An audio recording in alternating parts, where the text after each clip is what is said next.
currently have a position in BP which I'm holding. Today is early October. In September I purchased some shares in BP. The current price is 345 pence. Back earlier on in September, which is less than a month, I bought some shares and the value is now 269.94. They've gone up from my total investment of 250, so I've made £21 so far, which is 8%. This is not the primary reason why I'm holding the shares. The 52-week range is 185 low, 508 high.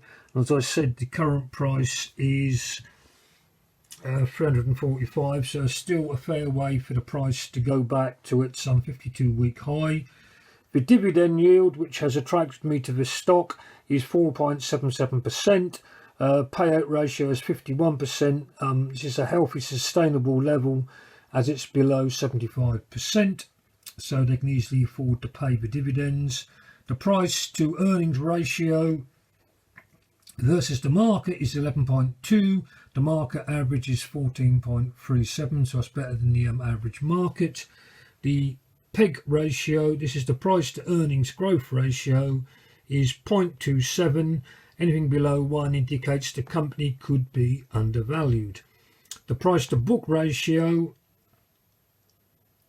is 0.9. Anything below 1 indicates that a company could be undervalued with respect to its assets and liabilities. These are just a few ratios I look at when deciding to invest. So this is the BP website. The actual service stations are always busy. I'm sure you've been to one at some point in your time. They've got the Wild Bean Cafe, where they make really nice coffee. They're up there with Starbucks. I'm surprised they didn't team up with Starbucks, but this is their own brand, so they're more in control. People pop in for the meal deals. So the service stations are much more than just getting your petrol or diesel. Something else is which has caught my eye. BP Plus. This is to be very relevant to my son because he's got a Nissan Leaf, which is an all-electric car, and it says here BP, not Plus, BP Pulse is one of the largest UK electric vehicle charging companies and is committed to growing and expanding a global network of public charging points. So BP, they do everything from exploration, refining, to actually selling at the pumps, and they are actively diversifying away from carbon-based fuels. And as you say, they've got their electric charging points and they're investing in wind farms and solar power. So a great British company, British Petroleum, and I'm definitely holding on to my holding the stock, because at the moment we're now in early October.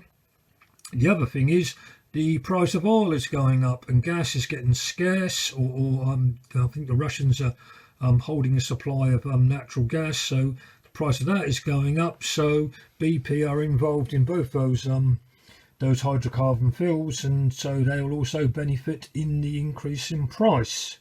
So at the moment I'm definitely holding BP, possibly for the long term, getting some good dividends and hopefully a big profit on the growth of the value of the shares. So I'm not selling, I'm holding. Hope you found this interesting. Until next time, I bid you a really successful investing adventure.